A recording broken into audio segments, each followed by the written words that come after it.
किसी मीटिंग में। तो गूगल मीट ओरिजिनल में अगर आप रहेंगे तो मुझे लगता है वह ज्यादा फायदेमंद रहेगा। कॉल रिकॉर्डिंग हो रही है, किसी को आपत्ति हो तो बता देगा, क्योंकि सरकारी नियम कहता है कि कॉल रिकॉर्डिंग के पहले हमें बता देना चाहिए your call is being recorded. ठीक है, और किसी को अगर आपत्ति है तो मुझे लगता है जंग छोड़ के भी जा सकता है। रीजन बिहाइंड आपत्ति होगी तो पढ़ेंगे कैसे। चलिए शुरू करते हैं। Stop writing. देखिए, मैंने ये जो टॉपिक दिया है आप लोगों को, आज के समय में ज्वलंत उदाहरण है टॉपिक। ये जो मैंने मिस इन्फॉर्मेशन लिखा है, इसको दूसरे तरफ से भी पढ़ा जाता है मिस इन्फोग्राफी। मैंने तो आपको स्पष्ट रूप से लिख दिया मिस इन्फॉर्मेशन, ठीक है, लेकिन यह मिस इन्फोग्राफी नाम से भी आता है। जैसे मैंने दिया है मिस इन्फॉर्मेशन और miss infography can kill a nation. थोड़ा सा मैंने घुमा दिया है इसको, टॉपिक को घुमा दिया है। मेन फोकस हमारा जो पहला शब्द है, अर्थात ये जो मिस इन्फॉर्मेशन या मिस इन्फोग्राफी है, मेन फोकस हमारा इसी पे रहेगा। अगर मिस इन्फोग्राफी आपके समझ में आ जाता है अच्छी तरह से, तो मिस इन्फोग्राफी लाभदायक है या नुकसानदेह है, यह आप तर्क से कर पाएंगे। क्योंकि आज पूरा विश्व इस समस्या से ग्रस्त है, इसलिए इसके ऊपर थोड़ी सी हम चर्चा करेंगे कि कैसे हम लोग निबंध लिखें। अगर निबंध की बात करें तो आगे कुछ परीक्षा होने वाली है, एनआईसीएल की परीक्षा होने वाली है। कुछ लोग हैं, कुछ लोग नहीं हैं, बट ऐसा आप नहीं कर सकते कि ना जी हम तो निबंध लिखना सीखेंगे ही नहीं। क्योंकि अगर आप ऐसी हट कर लेते हैं तो आपके लिए हितकर रहेगा, चलो समय बचेगा। लेकिन कोई भी परीक्षा आजकल पैटर्न बदल रहा है, कब क्या पूछ ले परीक्षा में पता नहीं है। ठीक है, जब भी निबंध लिखने के लिए आपको आता है तो ऐसे दो कैटेगरी के होते हैं। ऐसे की जो कैटेगरी है, एक होता है करेंट टॉपिक, एक करेंट टॉपिक होता है, और दूसरा बोलता है कॉन्टेम्पोररी, बोलते हैं CONTEMPORY। शायद यही स्पेलिंग है या गलत है? कंटेम्पोररी हिंदी में अगर हम जाएं, इसको थोड़ा सा आसान शब्द में समझें, RARY,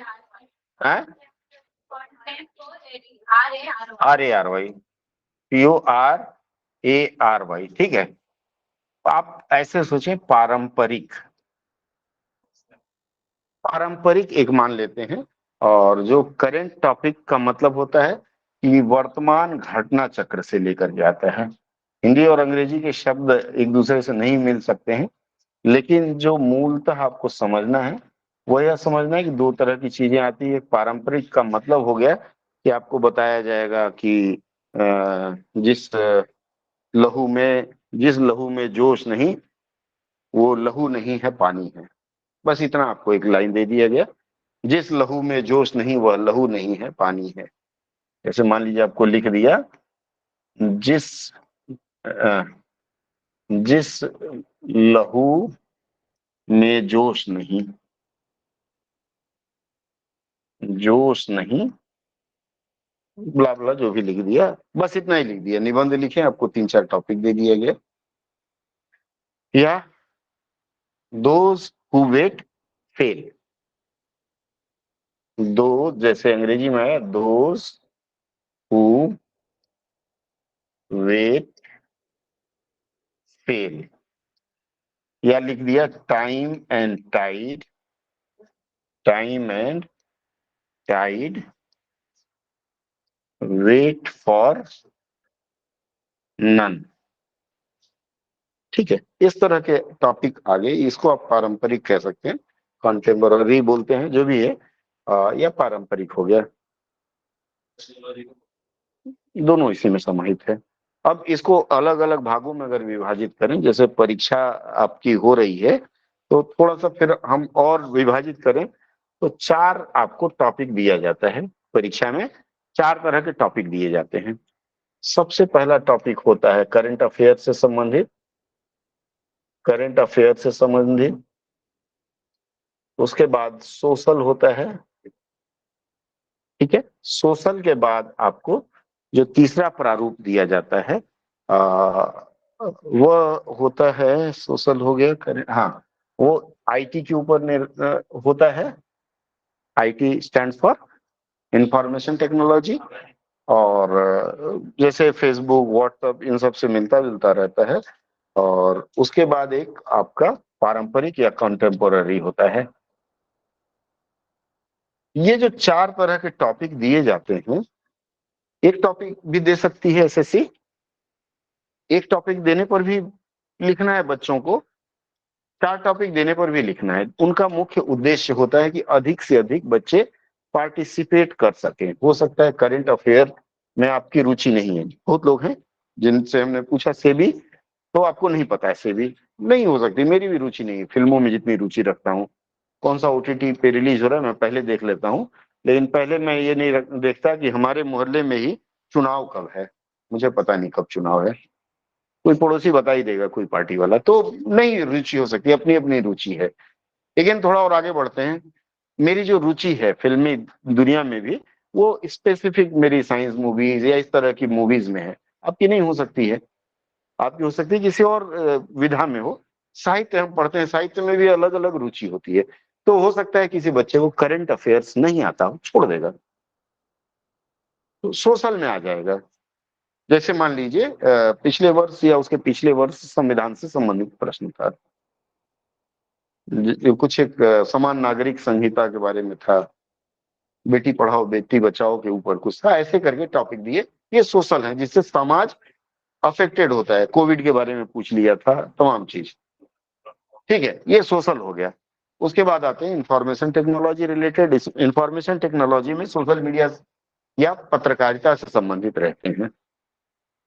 पिछले से 2 साल पहले का अगर देखें तो पत्रकारिता से संबंधित थे, थोड़ा बहुत टच रहता है।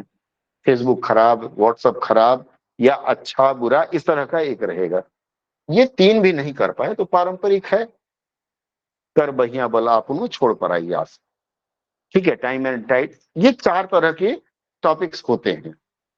अगर आपको परीक्षा में पास करना है तो आप एक विधा निर्धारित कर लीजिए कि इसी पे मैं काम करूंगी। हाँ बोलिए। सर पारंपरिक में क्या होता है?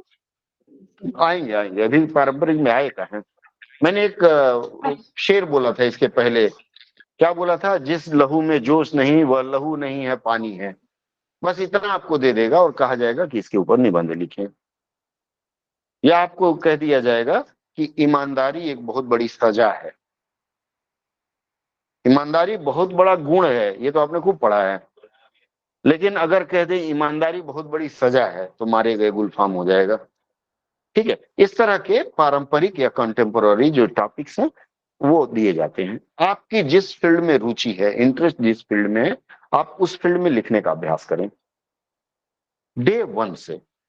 हर रोज मेरा डे वन होता है, आप लोगों का हर डे फिर कर लेंगे कभी, ठीक है। तो आप निर्धारित करें कि आपको कौन सा टॉपिक पसंद है। अगर आप निबंध की तैयारी करना चाहते हैं तो मेरे विचार से ये दो पकड़ लीजिए, सोशल और आईटी, क्योंकि पारंपरिक लिखने में सांस फूल जाती है और इसमें नंबर कम आता है। जैसे देखने में तो बहुत आसान लगता है, पिछले वर्ष का मुझे याद नहीं है, चार जो टॉपिक आया था, अगर आप उसको ध्यान से पढ़े ना तो बहुत लोगों ने चौथे वाले अंश का लिया था और उनको कम नंबर मिला था, ठीक है, समझ में आ रहा है। ये सोशल और आईटी रिलेटेड आप ले लेंगे तो इसमें आप बहुत लिख सकते हैं। जिसको कुछ नहीं पता, मेरे जैसे व्यक्ति को जिसको कुछ नहीं पता है, सिनेमा देखने के अलावा कोई और शौक नहीं है, उसके लिए ये दोनों बेहतर है। आप भी हमारे जैसे ही कमोबेश समय मिलता है तो रील बनाते हैं, नहीं तो रील देख रहे हैं, ठीक है। नहीं बनाते हैं तो देखते होंगे, हमारा भी देखा करिए, हम भी रील बनाने लगे हैं। नहीं देखते तो आज जरूर देखिएगा। मैंने कल चाय बनाया था और बनाते बनाते गिरा लिया था चटाई पे, उसको हमने रील के रूप में डाल दिया, ठीक है।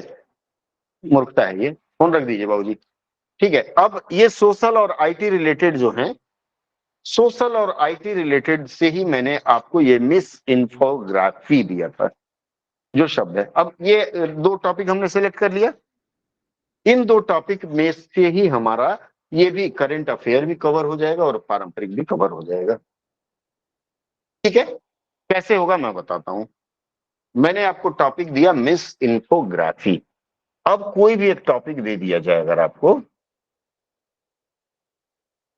देखिए मुस्कुराने लगा, कोई बात नहीं, मैं इसको फिर से रीस्टार्ट करता हूं इस बच्चे को। मिस इन्फोग्राफी मैंने टॉपिक दिया।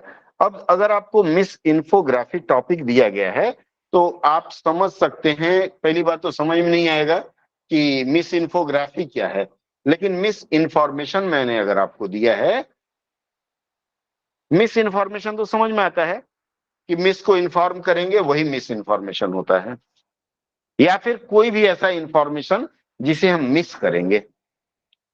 इंफॉर्मेशन अगर हम मिस करते हैं दैट इज मिस इंफॉर्मेशन, मतलब कोई भी चीज हम छोड़ देते हैं। मैं एक आम बालक के जैसे बात कर रहा हूं, ठीक है। कोई भी टॉपिक जिसे हम छोड़ देते हैं, स्क्रीन शेयर हो रहा है ना, कोई भी सूचना हम छोड़ देते हैं तो वह हमारे लिए मिस इंफॉर्मेशन होता है। मिस कॉल होता है ना, आपको एक कॉल लगाया मैं, आपने नहीं उठाया तो मिस कॉल। इसी तरह से अब देखिए टॉपिक के ऊपर हम थोड़ी सी चर्चा कर लें, फिर आप लिखना शुरू किए हैं उसकी बात करेंगे। जैसे हमने बताया मिस इन्फोग्राफी,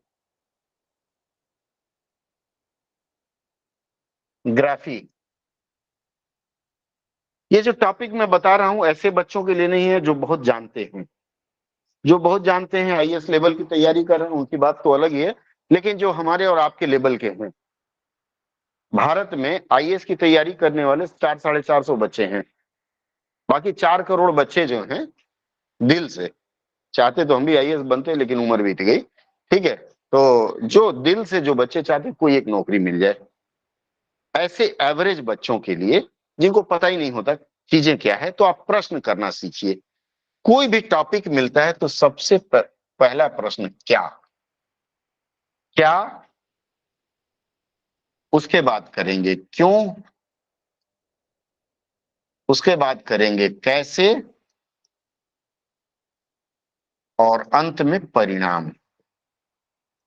विश्व का कोई भी टॉपिक आपको दे दिया गया, आप चाहें तो ये चार चार प्रश्न है ना, ये 4 प्रश्न करके आप किसी भी टॉपिक पर लिख सकते हैं। और मैं आपसे स्वयं पूछ के, मैं कुछ नहीं बोलूंगा, आपसे ही पूछूंगा और आप बताते चलेंगे और निबंध हो जाएगा। क्योंकि मैंने देखा, मैंने आप लोगों को टॉपिक लिखने के लिए दिया, तो आप में से कई लोग जो ऑनलाइन है वो तो कुछ प्रतिक्रिया देना ही नहीं चाहते।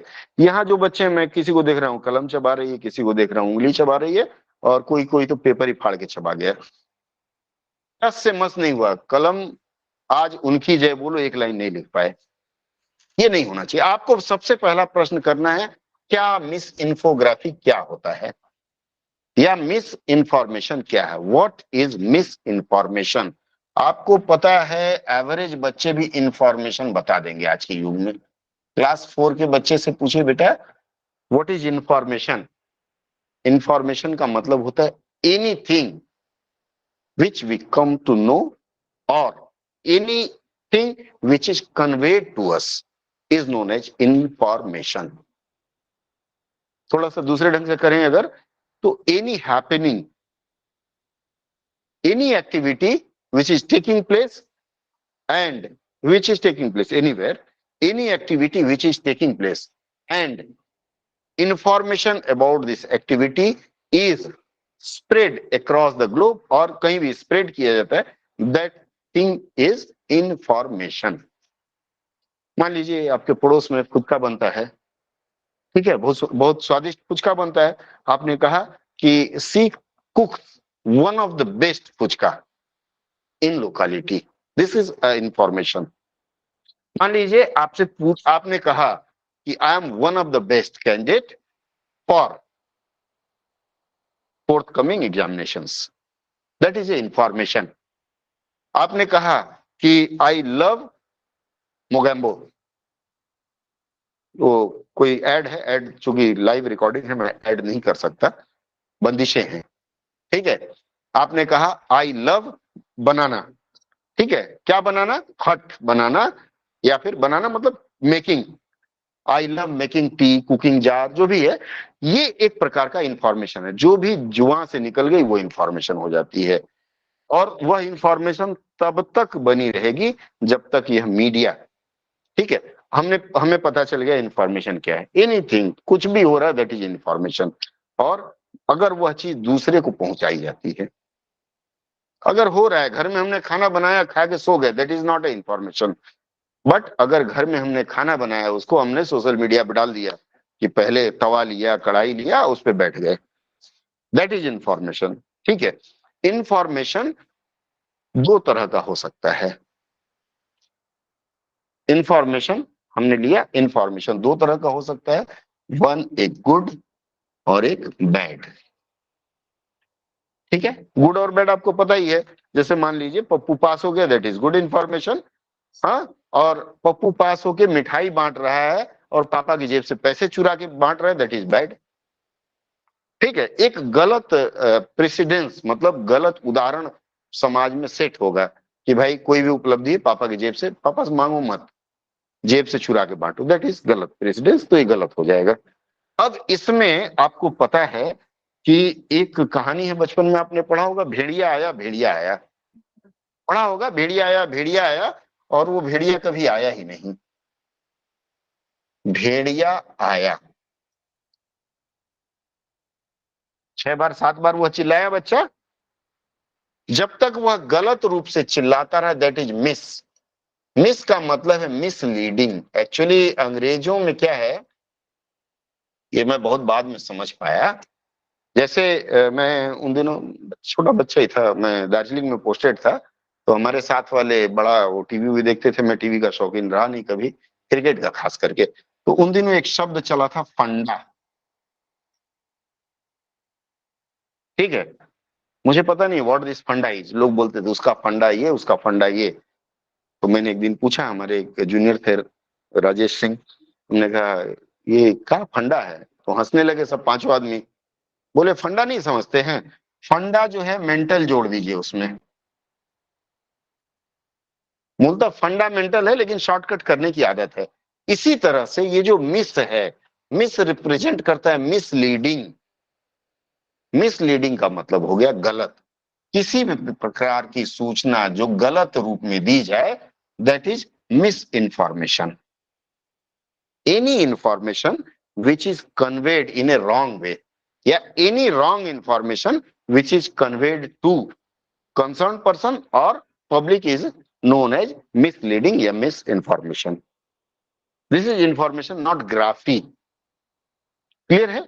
अगर मिस इंफॉर्मेशन के बारे में आ गया तो वहां मिस इंफॉर्मेशन लिखेंगे। Then what is misinfography? Infography, info stands for, again info का मतलब हो गया इंफॉर्मेशन। ठीक है, जैसे मैंने फंडा नहीं जानता था, उसी तरह इन्फो भी आप लोग शायद कम लोग जानते हैं। Info stands for information, miss मतलब मिसलीडिंग, और ग्राफी, ये जो ग्राफी शब्द है एक तरह का रूट वर्ड आप मान सकते हैं। ठीक है, ग्राफी, इसके आगे फोटो लगा दिया गया, फोटोग्राफी। जियोग्राफी, बेटा मना किया ना, फेल करना है जिस बच्चे को उंगली काटेगा आज के बाद से, इधर लिख लेना, उंगली में नहीं काटेंगे। सही बैड लक आता है, कल ही बाबा बता रहे थे, इसलिए मैंने शेयर कर दिया। ठीक है, नेल पॉलिश लगाना डेली, तब चबाने का मन नहीं करेगा। ठीक है, चलो, बुरा नहीं मानना, चूंकि कहीं से मिलता है तो मैं कन्वे कर दिया, रील आजकल बहुत देखने लगा हूं। फोटो के आगे लग गया तो ग्राफी, जियो के बाद लगा तो जियोग्राफी, इस तरह से तमाम ग्राफी है। ठीक है, तो ये जो ग्राफी है, ग्राफी मूलतः क्या होता है? फोटोग्राफी कल्पना, ठीक है, फोटोग्राफी का मतलब होता है कि वहां फोटो होता है। फिर भागने लगा। ग्राफ का मतलब समझते हैं आप लोग? What is graph? ग्राफ का मतलब होता है चित्र, ऐसे ऐसे बना दिया गया, दैट इज ग्राफ। ठीक है, ग्राफ मतलब चित्र होता है, तो ऐसे ऐसे बना दिया, ये भी एक ग्राफ हो गया। तो किसी भी घटना को ग्राफ के द्वारा, ग्राफ में क्या क्या आएगा? इमेज आएगा, इमेज के माध्यम से, वीडियो के माध्यम से, या फिर ऑडियो वीडियो के माध्यम से गलत रूप से प्रस्तुत करना, that is called mis infography. गलत रूप से प्रस्तुत करना है। अगर हम सही करते हैं then that is infography. But गलत, हम गलत पे बात कर रहे हैं तो anything which is spread wrong, या एनी रॉन्ग थिंग, या anything which has not happened, आसान भाषा में if we try to convey that information, that will be called mis infography. ठीक है, नोट कर लिया होगा आप लोगों ने जो मैंने बताया, दिमाग में नोट करना ज्यादा श्रेयकर होगा क्योंकि कलम फिसलने लगी है हमारी अभी। ठीक है, यहां तक क्लियर है। अब इसके बाद की हम बात करेंगे मिस इन्फोग्राफी। क्यों मैंने पूछा, क्या है मैंने बोल दिया, क्या के बाद क्यों हो गया। अब हम आते हैं कैसे, क्यों मिस इन्फोग्राफी क्यों होता है, बताइए। क्यों वाले प्रश्न पर आइए। हम्म, क्यों होता है, ये क्यों का लॉस मतलब ऑफ क्या होता नॉलेज। है। ये लैक ऑफ नॉलेज नहीं, क्यों का मतलब ये हो गया कि किसी भी झूठी उसको गेन करने के लिए, क्या गेन करने के लिए, झूठी प्रसिद्धि के लिए, या फिर किसी को छोटा दिखाने के लिए।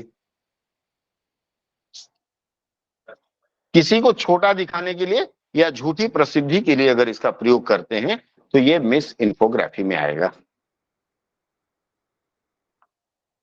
ठीक है, समझ में आया। कोई भी झूठा इंफॉर्मेशन देंगे तो वो मिस इन्फोग्राफी क्यों देंगे, आप झूठा क्यों बोलेंगे, इसीलिए बोलेंगे ना कि या तो हमारी बड़ाई खूब हो या फिर हमारे विरोधी की बुराई हो, यही एक चीज रखेंगे। ठीक है, चलिए उसके बाद क्यों के बाद कैसे, कैसे होगा मिस इन्फोग्राफी, कैसे होता है। चूंकि अभी सोशल मीडिया का युग है, सोशल मीडिया के इस युग में मूल रूप से क्या हो रहा है, बहुत ज्यादा क्या हो रहा है बताइए। सोशल मीडिया का मतलब आप उसमें मेंशन करेंगे सोशल मीडिया क्या क्या, सोशल मीडिया बहुत ज्यादा भयंकर रूप से चला हुआ है। फेसबुक। फेसबुक, व्हाट्सएप, इंस्टाग्राम, और कुछ है, यूट्यूब। चार अभी फिलहाल वर्तमान समय में ये चार महत्वपूर्ण फेसबुक मीडिया हैं जिसके माध्यम से गुड और बैड दोनों इंफॉर्मेशन दी जाती है। थोड़ा सा मैं पॉलिटिकल हो रहा हूं बट आप किसी भी पॉलिटिकल पार्टी की तरफ नहीं जाएंगे, किसी भी पॉलिटिकल पार्टी की तरफ नहीं जाएंगे, बट पॉलिटिकल पार्टी वाले जो इंफॉर्मेशन दे रहे हैं आप उसको एग्जाम्पल में समाहित कर सकते हैं। अभी क्या हो रहा है, इलेक्शन चल रहा है, इलेक्शन चल रहा है और इलेक्शन में एक ट्रेंड है, क्या ट्रेंड है कि विरोधी दल की बुराइयां बताना। आप द प्रेजेंट एरा या प्रेजेंटली द प्रिपरेशन और fight या war of election is going on, and during this war every political party intend, every political party want that the opponent should be defamed and his party should gain a good name, या फिर और आसान करिए कि every political party wants his opponent to be defamed so that he can get favor and win the election। ठीक है, हर political party चाहती है। इसके लिए फॉर दिस पर्पस क्या करेंगी पॉलिटिकल पार्टीज, क्या कर रही हैं, क्या कर रही political party, they started with A news that if x party comes into power they will finish off the constitution of India. Hindi में कहे तो कि एक पॉलिटिकल पार्टी, मैं किसी का नाम नहीं ले रहा हूं, ठीक है, एक पॉलिटिकल पार्टी यह कह रही है कि अगर फलाना पार्टी आ गई तो क्या होगा, देश का संविधान बदल देगी। ये सही इंफॉर्मेशन है या गलत इंफॉर्मेशन है। अगर कोई फलाने पार्टी आई तो क्या वह संविधान बदल सकती है। डू यू फील कि कोई पार्टी आ जाती है सत्ता में तो एक पार्टी आकर के भारत का संविधान खत्म कर सकती है, यस और नो। No sir.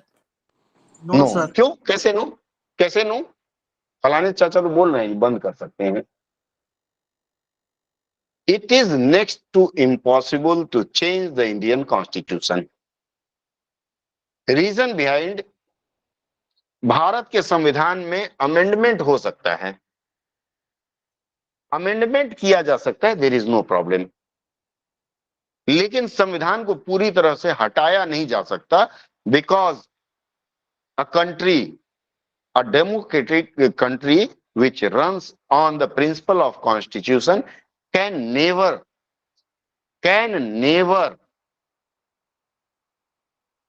थ्रो या फॉरगो इस तरह के शब्दों का प्रयोग कर लेंगे the constitution.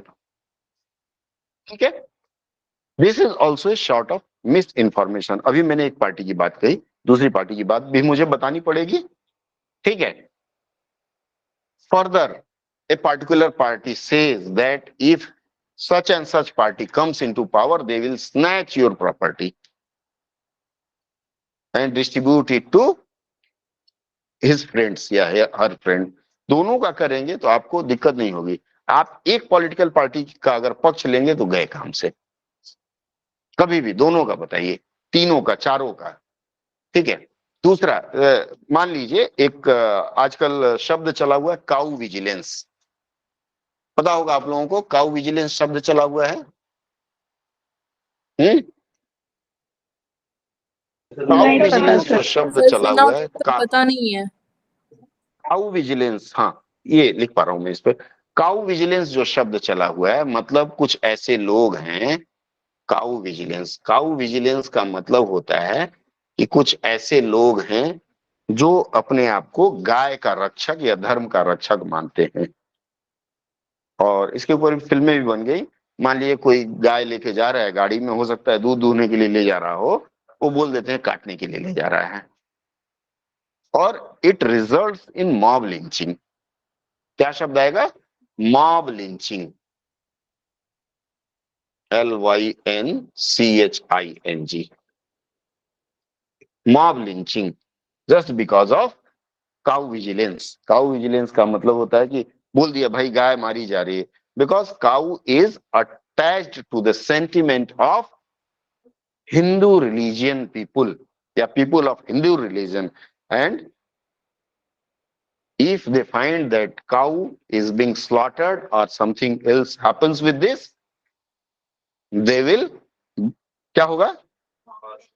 They will mob lynch, सीधे mob lynch पर they will get, नहीं, हमको पता चला कि हमारी गाय मारी जा रही है तो हम क्या करेंगे? गुस्से में आएंगे, they will burst in anger and it will lead to a communal disharmony, it may lead, will नहीं। ठीक है, these informations are always dangerous for a society, for a state or for a nation. Such activities are always danger for a society, for a nation, for a group. ठीक है, इसमें जैसे मान लीजिए मैं आजकल बड़ा सोशल मीडिया पे देखता हूं मैं कि मान लीजिए दो सहेली हैं, हाँ खूब सहेली हैं, धीरे से जाके बोल दिया अरे वो तुम्हारी पीठ पीछे बुराई कर रही थी।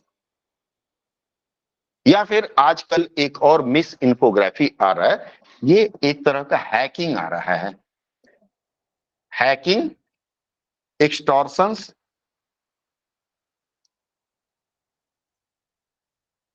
हैकिंग, एक्सटॉर्शंस या इस तरह का ब्लैकमेलिंग। एक्सटॉर्शन ही ब्लैकमेलिंग का ही आ गया। ठीक है, हैकिंग, एक्सटॉर्शन या ब्लैकमेलिंग, इस तरह की घटनाएं हो रही हैं।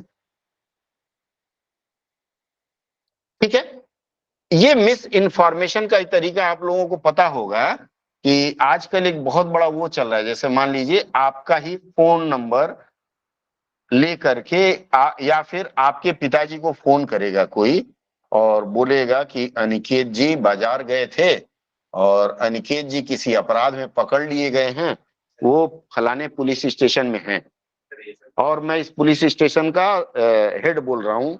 आजकल वीडियो कॉल पे दिखा देते हैं वो लोग, और वो आपके पिताजी से कहेगा, फिर आपको पीटेगा, मतलब वर्चुअली जो आपका वो है, और आवाज आएगी एकदम आपके जैसी आवाज आएगी, माँ बचाओ बाप बचाओ।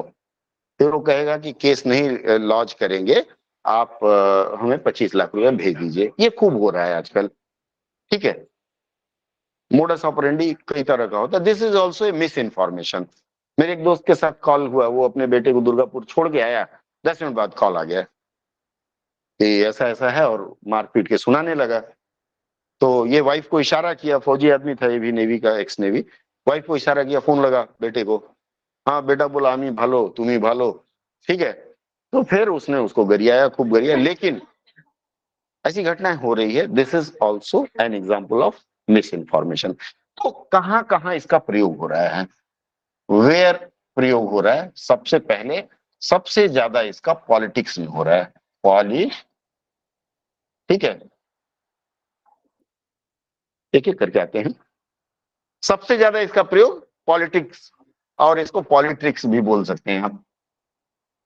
पॉलिट्रिक्स क्यों होता है? Just to gain the favour of voters. एक कम्युनिटी, मैं फलाने कम्युनिटी का हूं, आप मुझे वोट दो, मैं फलाने कम्युनिटी का हूं, आप मुझे वोट दो, ठीक है। मैं आऊंगा तो आपके लिए चांद सितारे लगा दूंगा, वो आज तक किसी ने किया नहीं, ठीक है। गरीबी हटाओ का नारा पता नहीं कब से चल रहा है, गरीब हट गए बेचारे, गरीबी नहीं हटी, ठीक है। एनीवे, हम उस पे चलते हैं। पहला होता है पॉलिटिक्स में, दूसरा होता है सोसाइटी में। मिस इन्फॉर्मेशन सोसाइटी में कैसे हम कराते हैं? कल मैं एक वीडियो देख रहा था, जस्ट एक वीडियो किसी ने शेयर किया, उस वीडियो के डिस्क्रिप्शन में लिखा है 1.5 M व्यू। वीडियो के डिस्क्रिप्शन में लिखा 1.5 M व्यूज, जबकि नीचे उसके लिखा हुआ 130 व्यूज। किसे एक्चुअल माने? ये वाला एक्चुअल। ये क्या है, वीडियो के डिस्क्रिप्शन में लोग लिख देते हैं, थंबनेल में नहीं, डिस्क्रिप्शन में पहली लाइन लिख देते हैं 1.5 मिलियन व्यूज। अभी क्या होगा, स्वाभाविक है कि आपको लगेगा अरे इसका व्यूज बहुत ज्यादा, बहुत अच्छा वीडियो होगा, और वो तो 130 है, ये तो आपको मिसलीड कर रहा है, दैट इज मिस इन्फोग्राफी। ये क्यों कर रहा है? Just to gain the viewership, ठीक है। जैसे मान लीजिए मैं कहा, एक बंगला में आयना दाग लेगे छे, आईना बोलते हैं ना, हाँ, आईना दाग लेगे छे, मतलब उसका कहना है कि आईना में दाग लगा है। ये मूवी थी कोई, दाग मूवी थी, सिनेमा हॉल का नाम था आईना। वो बोल रहा था आईना दाग लेगे छे, ठीक है। फिर इसी तरह से उसने बोला मेट्रो में आग लगी है, अब बेच दिया, मेट्रो में आग लगी है, आग लगी, आग लगी है। बाद में पता चला ये आग सिनेमा का नाम है और मेट्रो सिनेमा हॉल का नाम है। This is also a type of miss infography. आप कई तरह के उदाहरण दे सकते हैं। जैसे बोल दिया, मान लीजिए आपने छत पे एक सुंदर गमला रखा है, किसी ने कह दिया अरे तुम्हारा गमला तो तुम्हारा पड़ोसी चर गया, और आप सीधे पड़ोसी पे जाके हो गए। पहली बात, पड़ोसी चरेगा कैसे? पड़ोसी कोई बकरा है? ये this is the type of miss infography या मिस इन्फॉर्मेशन। समझ गए? मिस इन्फॉर्मेशन मैंने आपको बताया क्या है, क्या क्या बताया मैंने? बताया आप प्रश्न करें, ऑलवेज आस्क। क्या पूछेंगे आप? आपको पूछना है क्या हो गया, क्यों मैंने बता दिया, क्यों पॉलिटिकल पार्टी अगर करती है तो अपना पॉलिटिकल गेन के लिए, आपका कोई पड़ोसी करता है तो उसका कोई प्राइम फेसिया होगा। विदेशी ताकतें भी करती हैं। विदेशी ताकतें कैसे करती है मिस इन्फॉर्मेशन? जब कारगिल का युद्ध चल रहा था, तो एक फाइटर पायलट नचिकेता नाम था, मच्छर नचिकेता नाम था, उसको पाकिस्तान वालों ने अरेस्ट कर लिया था। अरेस्ट करके उसको मिलिट्री हॉस्पिटल में एडमिट कराया था। वो जिस हॉस्पिटल में एडमिट कराया था, उस हॉस्पिटल का पूरा पूरा आउटलुक इंडियन मिलिट्री हॉस्पिटल का जैसा था। हॉस्पिटल में जो भी थे इंडियन मिलिट्री के यूनिफॉर्म में थे, सब कुछ एकदम इंडियन, डॉक्टर वो सब उस ऐसा सजा दिया गया था। उसमें जब उसको होश आया तो उसको उन्होंने बोला कि तुम्हारे पिताजी की मृत्यु हो गई है, और उनको टाइम्स ऑफ इंडिया अखबार का लेटेस्ट अखबार दिखाया गया, जिसमें छपा हुआ था कि उसके फादर की मृत्यु हो गई है and Indian government is not helping him out. एक कुछ इस तरह का मिसलीडिंग इंफॉर्मेशन दिया गया था, ताकि एक साइकोलॉजिकल प्रेशर बनाया जाए ताकि नचिकेता जो है अपने देश से नफरत कर बैठे और सेंसिटिव इंफॉर्मेशन उनको दे दे। दूसरे देश वाले इस तरह का इंफॉर्मेशन क्योंकि अपने देश की बढ़त गेन करने के लिए लेना चाहते हैं, इसलिए मिस इन्फॉर्मेशन फैलाया जाता है। अगर कंट्री करता है, देश के अंदर तो हो गया, देश के बाहर वाले भी करते हैं। बहुत सारे इस तरह की बातें आप सुनेंगे, बहुत सारी बातें, ठीक है। जैसे ये इंफॉर्मेशन अभी हाल ही में आपके युग में ही, बहुत पुरानी नहीं, अभी तनातनी हो गई थी पाकिस्तान से, पता होगा आपको कि भारत का कोई फाइटर, क्या नाम था उनका, अभिमन्यु, अभिमन्यु नहीं, अभिनव, अभिनंदन। अभिनंदन, सॉरी, हाँ, अभिनंदन जी ने पाकिस्तान का सबसे मतलब ताकतवर जहाज उड़ा दिया था, ठीक है। तो वो घुस गए थे मिग-21 लेकर के। तो उस समय भी जैसे एक युद्ध का माहौल आ गया, तो तमाम इस तरह के मिस इन्फॉर्मेशन होने लगे। वहां से बोला गया हमने भारत के इतने जहाज मार दिए, वो मार दिए, यहाँ वाले ही बोलते हमने उनको ये मार दिया, वो मार दिया, न्यूज पे चलने लगा। दैट वो क्या है, एक साइकोलॉजिकल इफेक्ट बनाया जाता है जनता के ऊपर, ताकि हाँ, दुश्मन देश वाले अगर बना रहे हैं तो हमें कब्जा करना चाहेंगे, या इस तरह का। और ये मिस इन्फॉर्मेशन ही ऐसा था कि भारत से एक सूचना लीक की गई 1971-72 की जो लड़ाई थी जिसमें बांग्लादेश अलग हुआ, भारत से एक सूचना लीक करवाई गई कि भारत के 150 पैराट्रूपर्स रावलपिंडी में रात को हमला करने वाले हैं। अब जैसे ही इंफॉर्मेशन लीक कराई जाती है, ठीक है, यहां से कुछ ऐसी प्लानिंग की गई, 150 पैराट्रूपर, जहाज तैयार है, पैराट्रूपर जहाज में चढ़ रहे हैं, जहाज उड़ चुका है, यहां तक का इंफॉर्मेशन उनको रहा, और उन्होंने इन पैराट्रूपर को पकड़ने के लिए लामबंदी की, पूरी सेना उनकी रावलपिंडी एयरपोर्ट पर तैयार है, और रावलपिंडी में नहीं करके इन्होंने बांग्लादेश में हमला कर दिया। एक टुकड़ी वहां से उड़ी, रावलपिंडी के पास जाके घूम आई, वो मॉनिटर कर रहे हैं, हाँ जहाज आ रहा है, आ रहा है, आ रहा है, ठीक है। इस तरह का मिस इन्फॉर्मेशन किसी दुश्मन देश पे चढ़ाई करते समय किया जाता है। अभी कारगिल युद्ध हुआ था, फिर वो वार हुआ था, आप लोगों ने सुना होगा, उरी वाला, इस तरह की तमाम घटनाएं होती हैं, ठीक है। तो आप 3 तरह के इसको दिखाएंगे। सबसे पहला मैंने आपको इसमें बताया था पॉलिटिकल, पॉलिटिकल बोला था, फिर मैंने आपको बताया सोशल, इस पे लिखा था मैंने पॉलिटिकल बताया था, फिर सोशल बताया था, और नेशनल, 3 जगह हम इसका प्रयोग करते हैं, नेशनल या इंटरनेशनल में, ठीक है। अगर ये 3 पॉइंट्स लिख देंगे, पॉइंट लिखेंगे उसी में आपका 200 शब्द चला जाएगा, ठीक है। तो ये लिख करके, अब पॉलिटिकल है तो अपनी पार्टी को सत्ता में लाने के लिए लोग करते हैं, अगर सोशल है तो सोसाइटी में किसी की छवि खराब करने के लिए, और नेशनल या इंटरनेशनल लेवल पे एक राष्ट्र की। अब कैसे करते हैं, आपने देखा होगा कि एक वीडियो आया था जिसमें ओवैसी साहब हनुमान चालीसा गा रहे हैं, हाल ही में हुआ था, नहीं देखा है तो सुन लीजिएगा, ठीक है। उसके बाद दूसरा एक वीडियो आया था जिसमें नरेंद्र मोदी भांगड़ा कर रहे हैं, या नीचे रख लीजिए, ये भी भांगड़ा कर रहे हैं, साइड में रख लीजिए, भांगड़ा कर रहे हैं या फिर गरबा करते हुए दिखाए गए, गाते हुए दिखाए गए। अभी क्या है कि ये जो मिस इन्फॉर्मेशन कैसे में हम आते हैं, कैसे फैलाया जाता है, तो इसमें मिस इन्फॉर्मेशन में इंफॉर्मेशन टेक्नोलॉजी का सहारा लिया जाने लगा है, आईटी का सहारा लिया जाने लगा है। इसमें एक डीप फेक नाम से आ गया है, डीप फेक मतलब आर्टिफिशियल इंटेलिजेंस का भी सहारा लिया जाने लगा है। पहले हम बोलते थे ना फेक, इसको फेक को हम बोलते थे फेक। मेरे दादाजी के पास 75 हाथ बड़ा तलवार है, दैट वाज, फेंकते थे हम, उसी को इन्होंने फेक को फेक बना दिया है, ठीक है। डीप फेक जो तकनीकी आ गई है, इसके सहारे कुछ भी संभव है। मैंने भी बताया कि दिखा देगा कि आपके बेटे का किडनैप कर लिया हमने, और बहुत वल्गर वल्गर तस्वीरें भी आजकल बनने लगी है। मेरे मित्र को आया था कि देखो भाई, एक वीडियो भेजा उसको 30 सेकंड का, बोला इसमें देख लो तुम क्या कर रहे हो, ये सोशल मीडिया पर डाल देंगे। दैट इज डीप फेक, आपकी आवाज, आपका चेहरा लेकर के लोग कर देते हैं, ठीक है। इसमें अब ये जो मैंने आपको बताया कितने तरह से होगा, जैसे एक बनाएगा वीडियो बनाएगा, दूसरा बनेगा ऑडियो बनेगा, तीसरा बनेगा इमेज बनेगा। ये 3 तरह से बनाया जाता है मिस इन्फॉर्मेशन। जैसे एक देश कहता है कि भारत में भूखमरी है, भारत में लोग भूखों मर रहे हैं। मुझसे किसी ने पूछा, किसी दोस्त ने, बाहर के किसी दोस्त ने, कि यार तुम्हारे पश्चिम बंगाल में तो बड़ा अत्याचार हो रहा है लोगों पर,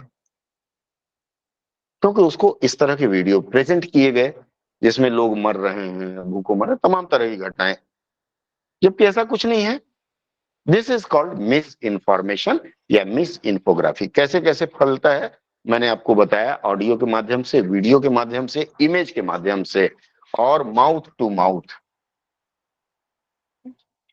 माउथ टू माउथ।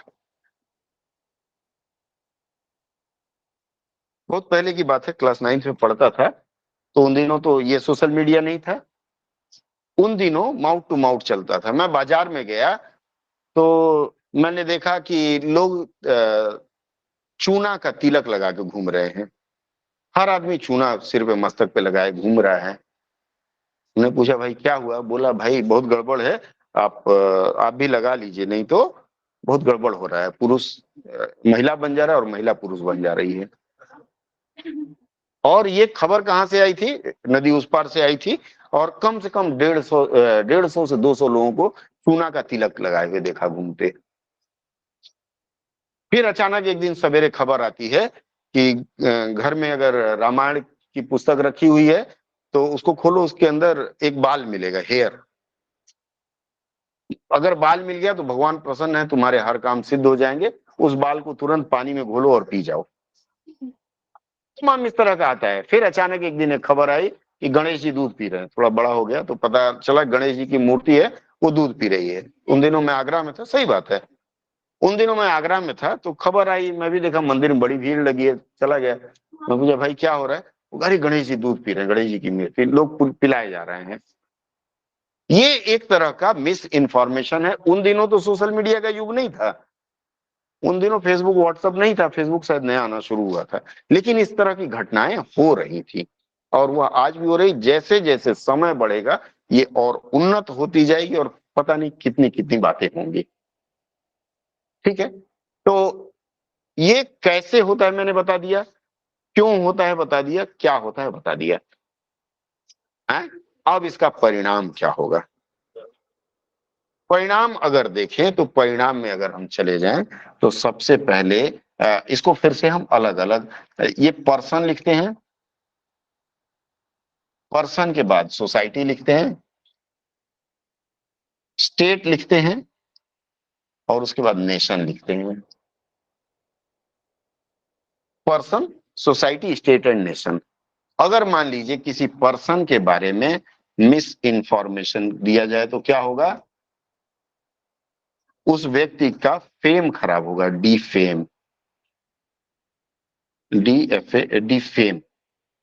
हाँ, डिफेम मतलब डिफेमेशन, उस व्यक्ति का क्या होगा, नाम खराब होगा, और इट में लीड टू ही सोशल बायकॉट, बायकॉट, या फिर वो फर्दर सुसाइड कर सकता है, SUICID। आदमी का नाम खराब हो जाएगा, बोल दिया भैंस चुरा रहा था, भले न चुराए, पिटा गया और मरा गया। ठीक है, फैमिली खराब, फैमिली लाइफ खराब, ये सब आप लिख सकते हैं। अगर एक सोसाइटी के बारे में कहा गया तो सोसाइटी की स्थिति भी खराब, उस सोसाइटी में लोग जाना पसंद नहीं करेंगे। मान लीजिए बोल दिया गया कि अरे इसमें थोड़ा आ जाओ, जैसे पैर पूरा फैला लो या खड़ी हो जाओ ठीक हो जाएगा, खड़ी हो जाओ ब्लड सर्कुलेशन बंद हो जाता है। तो मान लीजिए किसी सोसाइटी के बारे में बता दिया गया, जैसे मान लीजिए यहाँ बाजार है, हमारे यहाँ बाजार में बोल दिया गया कि अरे भाई बाजार में जितना भी सामान मिलता है मिलावट वाला मिलता है, आप तेल खरीदो या राशन खरीदो सब में मिलावट रहता है, खरीदेंगे आप उसके यहाँ से? नहीं खरीदेंगे। किसी दुकान के बारे में बोल दिया गया कि अरे इसके यहाँ तो सब मिलावटी सामान मिलता है, दुकान बंद। तो ये सोसाइटी पे प्रभाव पड़ा। अगर स्टेट के ऊपर, जैसे मैंने बताया कि मुझे किसी महाराष्ट्र वाले ने पूछा, भाई साहब आपके बंगाल तो अब सेफ नहीं रह गया, वहां तो रोज ही लोगों को मार दिया जाता है दिन दहाड़े। तो स्टेट का नाम खराब, नाम खराब क्या होगा तो क्या होगा, रेवेन्यू नहीं आएंगे, इन्वेस्टमेंट नहीं आएगा, ठीक है, तमाम तरह की समस्याएं। और अगर नेशन के ऊपर हुआ तो भी तो खराब है। जैसे लोग तरह तरह की बातें विदेशों में भी करते हैं कि भारत में तो इतना ज्यादा नरसंहार हो रहा है, आए दिन मॉब लिंचिंग हो रहा है, जबकि ऐसा हर जगह नहीं है। तो इससे नाम खराब करते हैं और फाइनली इट विल अफेक्ट, क्या क्या अफेक्ट करेगा, सबसे ज्यादा जो इफेक्ट होगा वो इकोनॉमी पे होगा। सबसे ज्यादा जो इफेक्ट होगा इकोनॉमी में होगा। अगर मान लीजिए यहाँ का बाजार बंद हो जाए तो यहाँ के जो दुकानदार हैं वो बेचारे भूखों मरेंगे, अल्टीमेटली उनके बच्चे या उनसे एसोसिएट लोगों पे, इसी तरह सोसाइटी, स्टेट और नेशन पर भी ये प्रभाव पड़ता है। क्लियर है यहाँ तक? परिणाम हो गया। अब इसके बाद आपका कंक्लूजन आपको लिखना है। कंक्लूजन में आपको क्या लिखना है? कंक्लूजन शब्द मत लिखिएगा, ये कंक्लूजन जो शब्द है ये कंक्लूजन करके मत लिखिएगा। आपको सिर्फ ये लिखना है कि अल्टीमेटली क्या होगा इससे, ठीक है? तो आप 2 लाइन में, ये जो कंक्लूजन होगा 2 लाइन से ज्यादा नहीं लिखना है, that's all, only 2 lines. 2 lines में आप कंक्लूजन क्या लिखेंगे कि any sort of miss information is not good for a person, society, state or a nation, hence it should be stopped at a basic level itself।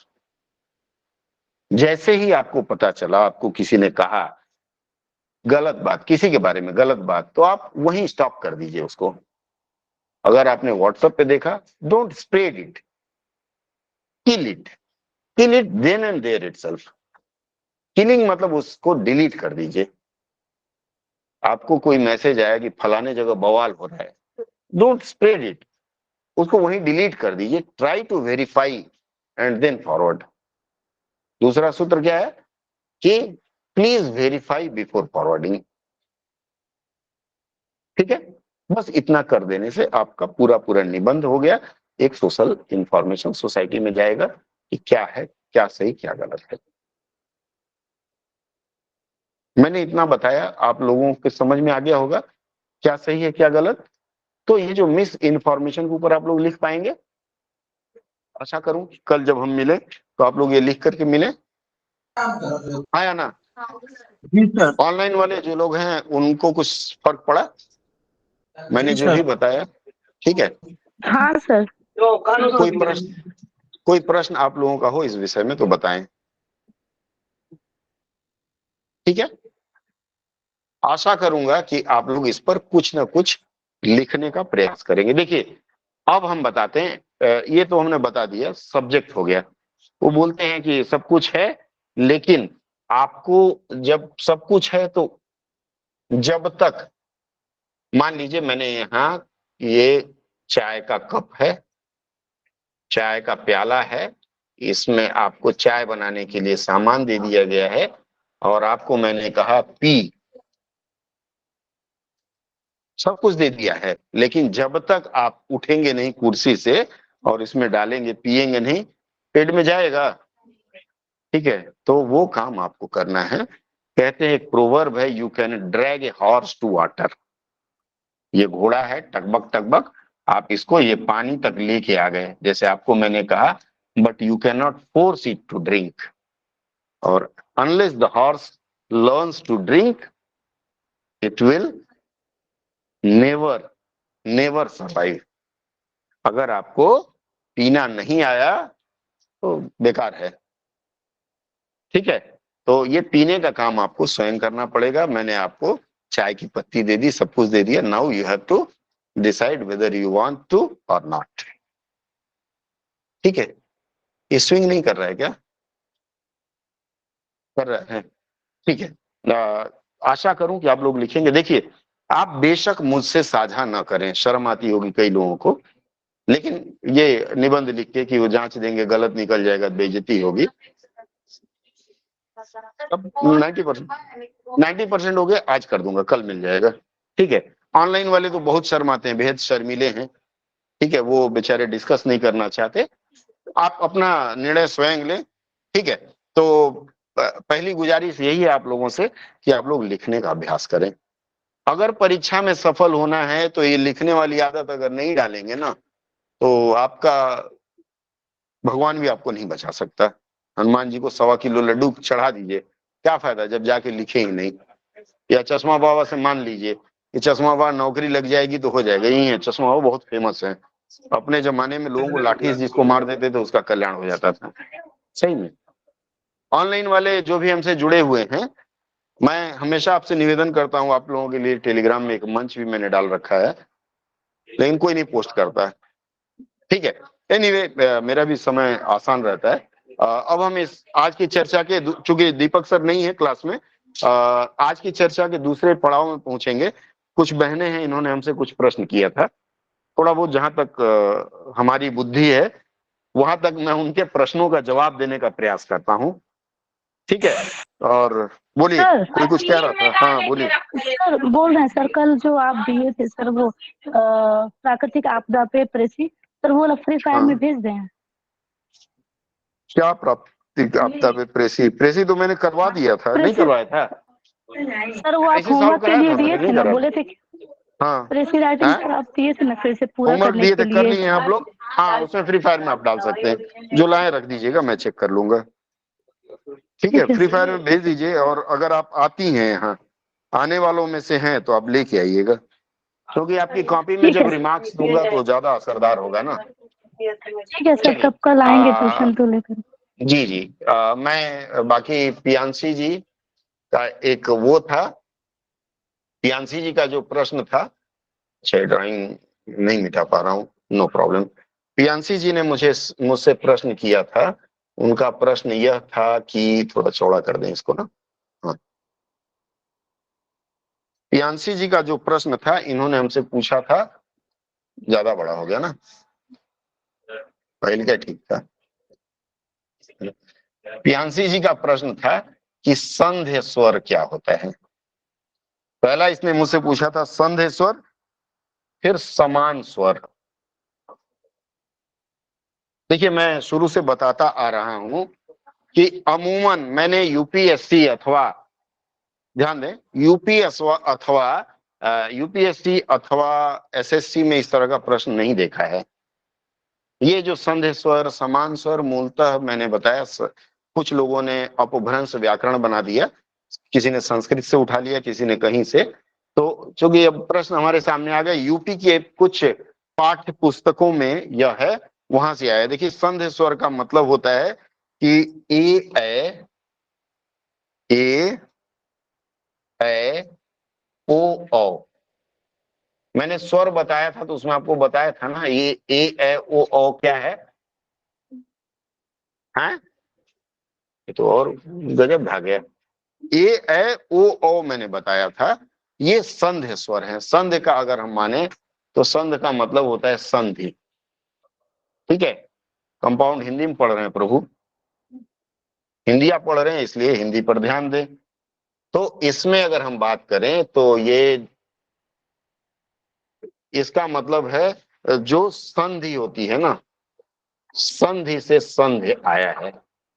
ठीक है, तो संधि से अगर संध्य की बात करें, इसका मतलब है कि जुड़े। ए का मतलब ए कैसे बनता है? ए की अगर हम बात करें तो अ और ए मिलकर के ए बनता है शायद, अ और ई मिलकर के ए बनता है, ई और अ मिलकर के ए बनता है। कुछ इस तरह से चीजें बनती हैं। ठीक है, तो इसको आप ध्यान में रखिए, संध्य स्वर ये हो गया। हाँ, हालांकि बताया जाता है कि सजातीय स्वर मिलते हैं और विजातीय। सजातीय और विजातीय मैंने बता दिया था आप लोगों को। इसी तरह से संध के बाद फिर समान स्वर में आ जाइए।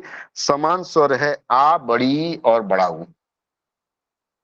आ, हम्म, इसमें आ गया आ के बाद आ गया बड़ी ई और बड़ा ऊ।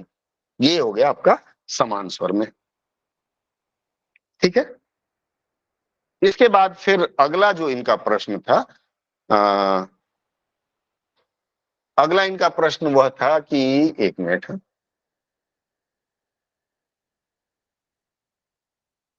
इनका अगला प्रश्न था, इन्होंने बोला था मुझे समवृत्त और विवृत्त स्वर। इनका ये था समवृत्त, समवृत्त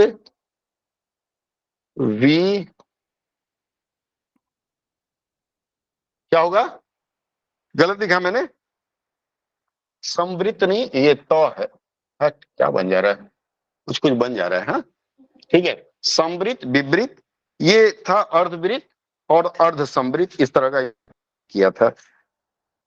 देखिए जब भी हम कुछ बोलते हैं ना, तो हमारा मुंह जो है वो डिजाइन बनाता है। जैसे मान लीजिए मैं एक डिजाइन बनाने का प्रयास करता हूँ, जैसे मान लीजिए ये नाक है, अगर आप बोलेंगे हाँ तो ये बड़ा मुंह खुला, ये छोटा मुंह खुला, ठीक है, और ये आधा मुंह खुला।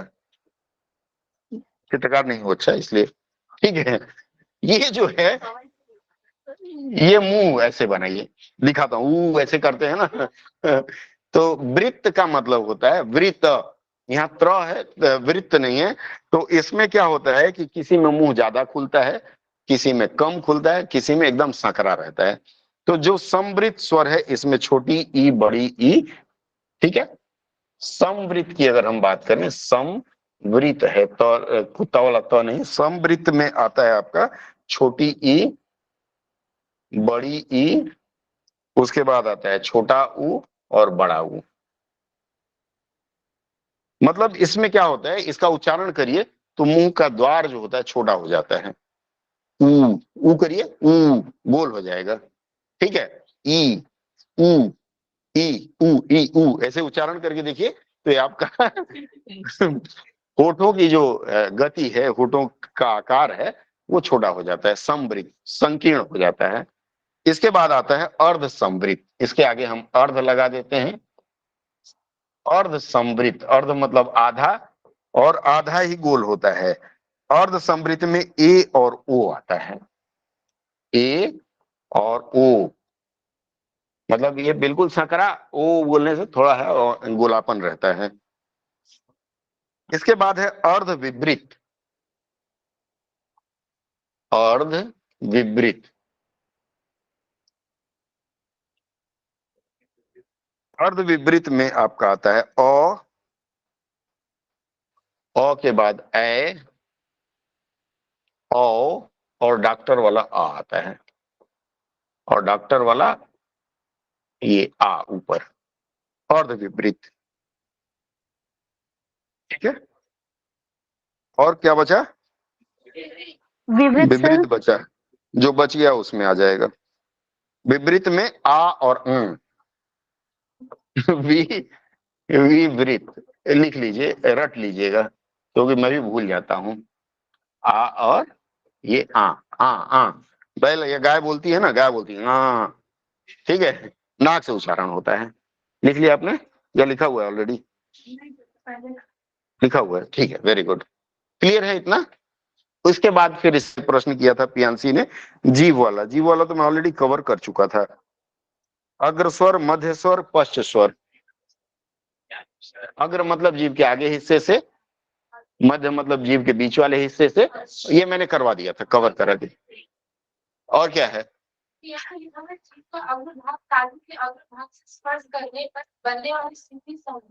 समृद्ध, हाँ आप उस पे मत जाइए, क्योंकि वो चित्रकार नहीं पूछेगा, वो तो आपसे वर्ण पूछेगा, ठीक है। अर्धवृत्त, समवृत्त, विवृत्त, ठीक है, तो इसको क्लियर हो गया, छोड़ दें। अब इसके बाद मैं अगले चैप्टर की ओर बढ़ता हूं।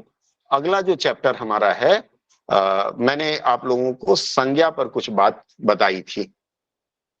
संज्ञा शब्दों पर मैं बात करूंगा, संज्ञा का छोटा सा इंट्रोडक्शन और कुछ प्रश्न उत्तर।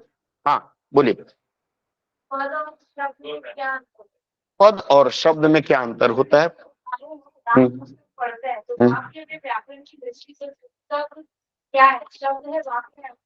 पद होगा, देखिए, अच्छा पद और शब्द की बात,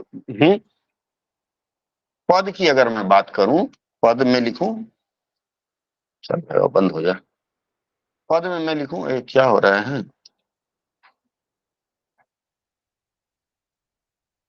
मैं लिखता हूं पराधीन, पराधीन। अगला लिखा मैं पराधीन सुख सपने हूं, सपने हूं नहीं। ए, रुक, पराधीन सुख सपने हूं नहीं,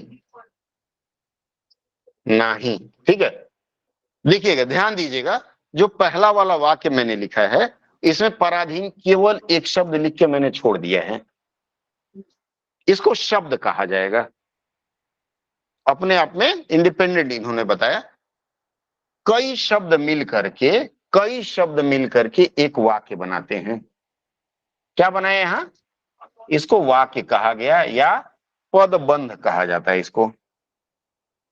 भाई रुक, ठीक है, इसको पदबंध कहा जाता है, लिख नहीं पा रहा है।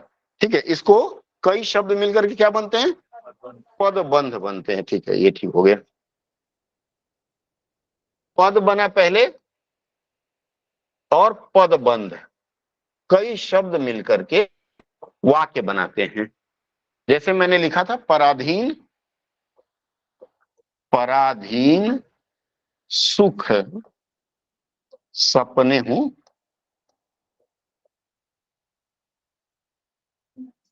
नहीं। अब ये जो शब्द आया इसमें देखिए, अगर ये अपने आप में अलग है तो वह शब्द कहा जाएगा, लेकिन पद बंध, बांध बना हुआ है, मतलब बांधा हुआ है, एक दूसरे से जुड़े हुए हैं। अगर इसको अलग ढंग से लिख देंगे, पराधीन नहीं सुख सपने हूं, ये पदबंध नहीं बनेगा। सार्थक अर्थ जब किसी वाक्य का निकले तो वह पदबंध होता है, मतलब पदों को बांधा गया है। तो इसमें से किसी को भी उठा लीजिए, यह पद कहलाएगा। मूलतः शब्द ही है, लेकिन प्रयोग के अनुसार उसका स्थान बदला, इसलिए वो पदबंध रूप में आ गया। क्लियर है? आगे बढ़े हम। और कुछ है? और कुछ मुझे नहीं आता। बोलो, हंसा रही है लड़की हमको। बोलो बोलो बोलो। सर इसको फिर से बता दीजिए ना। किसको बता दें फिर से? शब्द और पद में अंतर, जो पदबंध शब्द बता रहे अपने आप में, शब्द जो है अपने आप में अलग रहेगा। जैसे मैं कहूं श्वेता, श्वेता अगर मैं कहूं अलग ढंग से लिखा हुआ है, तो ये जो श्वेता क्या होगा? शब्द। श्वेता शब्द। हाँ, लेकिन अगर श्वेता खा रही है या श्वेता अच्छी लड़की, एक वाक्य बनाया ना हमने, शब्द मिलकर के वाक्य बनते हैं, और वाक्य के शब्द को अगर चिन्हित करना चाहें तो वही पद है। जो वाक्य बना उसको पदबंध कहते हैं। ठीक है, और दूसरा क्या, तुम्हारा नमः में कितनी मात्राएं हैं? हाँ, न म ह। अब इसने प्रश्न किया, ये ऐसा ऐसा खतरनाक कर रहे हैं कि मैं भूल जाऊं। न, न आधा, न प्लस म, ये आधा आधा है, एक एक, और ये जो ह है ये भी तो एक होगा ना। ये मिलाकर के 3 मात्राएं हैं। ठीक है, चलिए मैं थोड़ा सा अलग ढंग से बात करूं। हिंदी ग्रामर का, हिंदी व्याकरण का मैंने शुरू किया था, और हिंदी व्याकरण में मैंने आप लोगों को कुछ परिचय वर्ण से कराया था। वर्ण का कुछ प्रश्न जो रह गया था वो आज इस बच्चे ने कर लिया। ठीक है, आज मैं थोड़ा सा संज्ञा के बारे में बात करूंगा। संज्ञा, और तुम्हारा यही प्रश्न मैं छोड़ दिया था। तुम ही थी ना, कोई और था? बहुब्रीहि समास का कुछ प्रश्न मैं छोड़ दिया था। अच्छा, कोई और थी। ठीक है। हाँ सर, छोड़ा संज्ञा था लास्ट में। सर एक आपने लास्ट में छोड़ा वाक्य था ना? लिखवाया था, वो बोला था कि आप बताएंगे। ठीक है, वेरी गुड, मैं वहीं पे आता हूं। देखिए, संज्ञा के बारे में हम थोड़ी सी बात करें कि संज्ञा के सबसे पहले कितने भेद होते हैं, तो संज्ञा के 2 भेद होते हैं। जब हुआ नहीं हुआ, संज्ञा के 2 भेद होते हैं, फिर संज्ञा के 3 भेद होते हैं। जरा लिख लीजिए।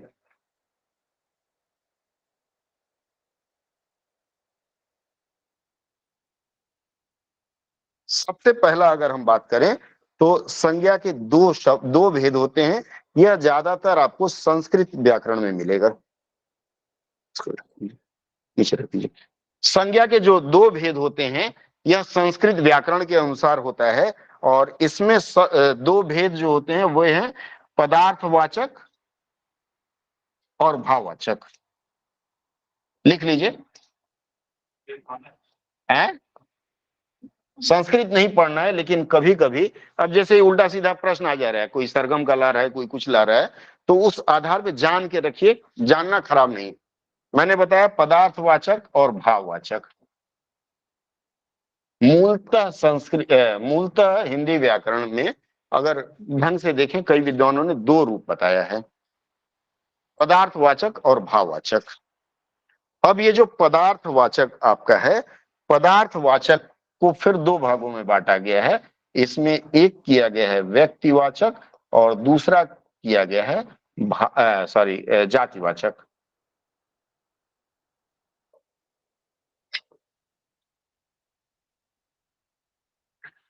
कैसे कैसे बदला है? पहले संज्ञा के दो रूप माने गए, पदार्थवाचक और भाववाचक, फिर उसमें पदार्थवाचक में दो और जुड़ा, व्यक्तिवाचक और जातिवाचक। ठीक है। हालांकि कुछ ऐसे विद्वान भी थे जिन्होंने संज्ञा को विभाजित किया प्राणीवाचक में और अप्राणीवाचक में, प्राणीवाचक और अप्राणीवाचक में।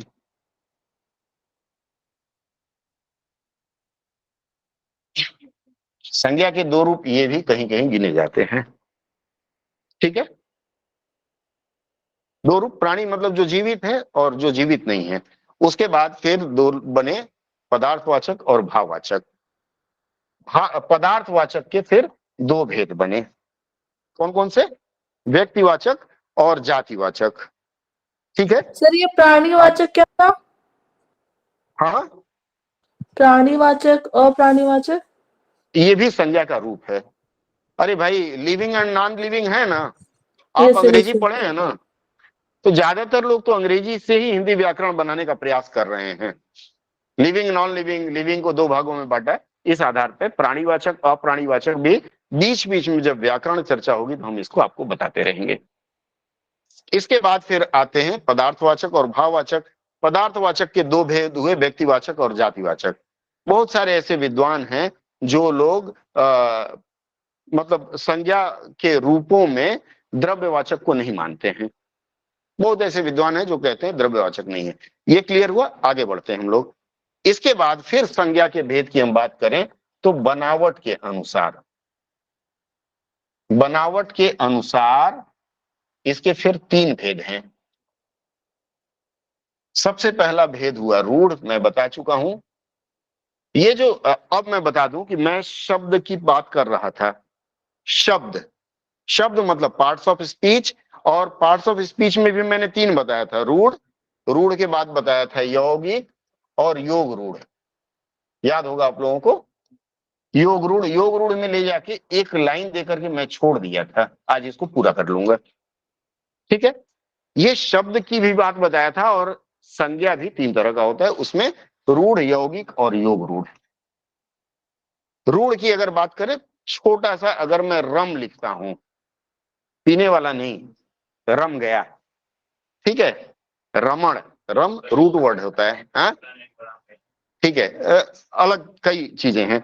रम से रमण बना, ठीक है, रम से रमणीय बना, रूट वर्ड जिसको अंग्रेजी में हम कहते हैं धातु कहा जाता है।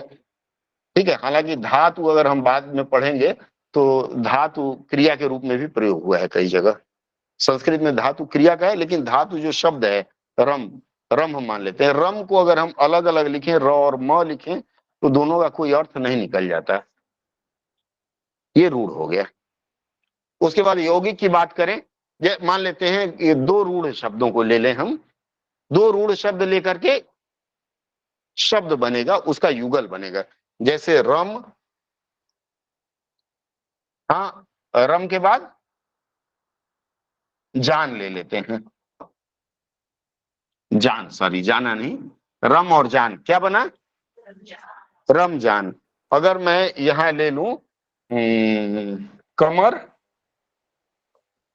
और बंद, कमर बंद, इस तरह से शब्द यौगिक, मतलब पता लगेगा कि ये कमर बंद जो है वो कमर में बंद किया गया है। ठीक है। अगर मैं शाला लूं, शाला, उसके आगे मैं अगर वेद लगा दूं, वेधशाला, वेधशाला मतलब जहां हम लोग ग्रह नक्षत्र की चर्चा करते हैं। शाला के आगे हम पाठ लगा दें, ठीक है, कर्म लगा दें, कार्य लगा दें, तमाम शब्द जोड़ करके शाला में हम कर सकते हैं। पारिभाषिक शब्दावली जब हम पढ़ेंगे ना, तो ये पारिभाषिक शब्दावली का एक रूप होगा, उस पर हम विस्तार से चर्चा करेंगे बीच में। ये यौगिक होगा, पता चलेगा ये पाठशाला है, मतलब यहाँ पाठ किया जाता है। ये पाकशाला है, पाक, पाक मतलब यहाँ पाक पकाया जाता है, कुछ क्रिया से बनते हैं वो कृदंत, वो सब हम विस्तार से फिर चर्चा करेंगे। इसके बाद आता है योग रूढ़। योग रूढ़ शब्द की आप बात करें तो दो शब्द मिलें और यह तीसरा अर्थ दें।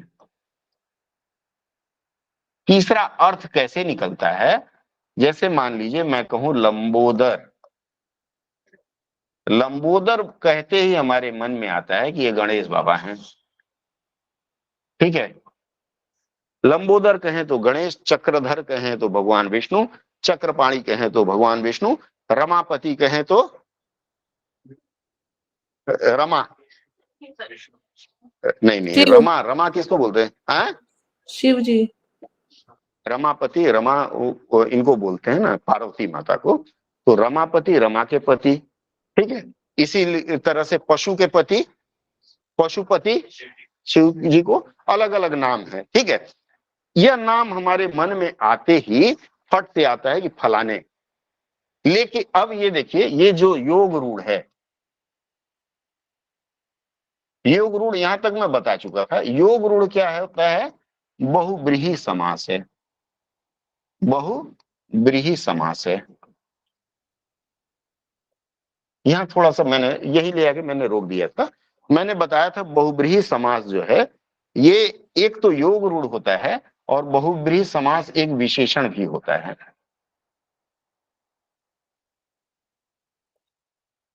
मतलब बहुब्रीहि समास दो रूप में प्रयोग होता है, दो रूप से आता है। एक योग रूढ़ शब्द मतलब संज्ञा से भी आता है और दूसरा विशेषण से भी आता है। विशेषण का मतलब है कोई शब्द किसी दूसरे शब्द की विशेषता बताता है।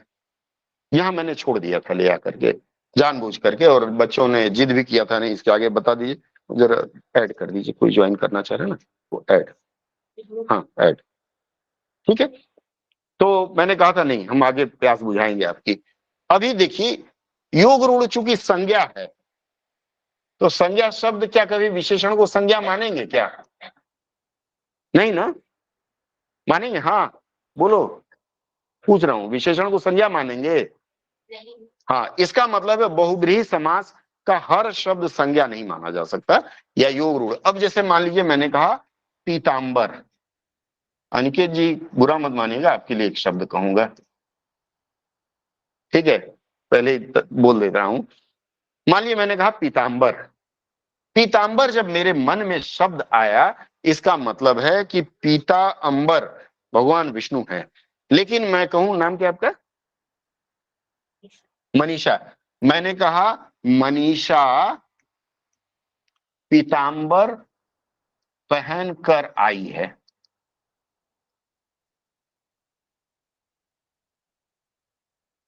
विशेषण शब्द किसी भी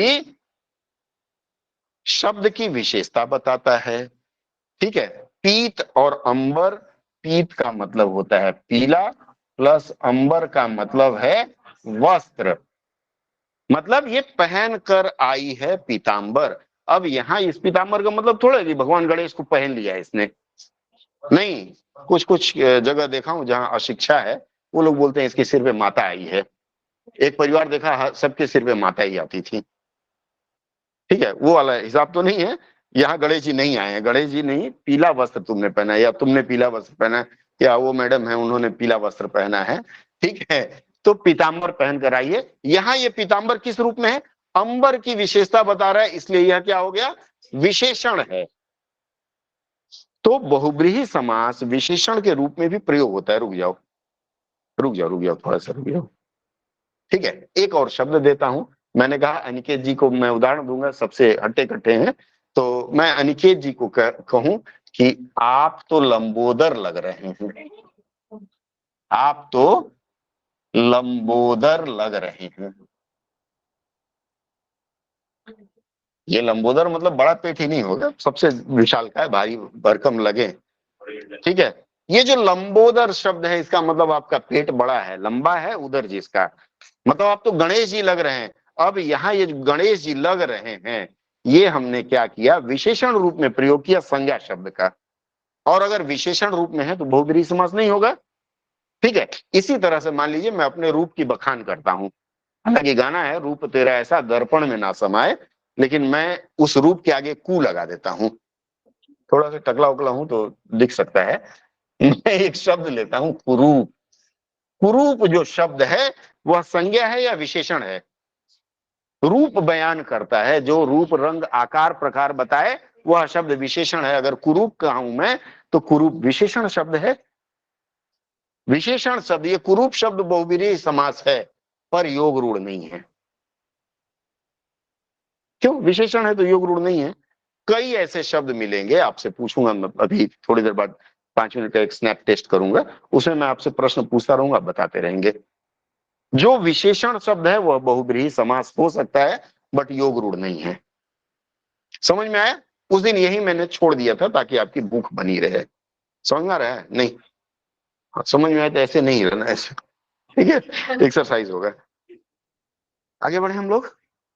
इसके बाद आता है संज्ञा के 5 भेद या संज्ञा के 5 प्रकार। ये बेसिक है, कई बार बता चुका हूं, फिर मैंने कहा चलो बता देते हैं। सबसे पहले आपका नाम है, संस्कृत में इसे नामे बोलते हैं। यथा नामे तथो पुरुषः, जैसा नाम वैसा ही पुरुष बनता है। ये संज्ञा का नाम होता है। नाम किसका होता है? व्यक्ति का होता है, इसलिए पहली संज्ञा व्यक्तिवाचक, ठीक है। सीरियली चलते हैं। व्यक्ति के बाद फिर क्या बनेगा? समूह बनेगा, समूह बचेगा।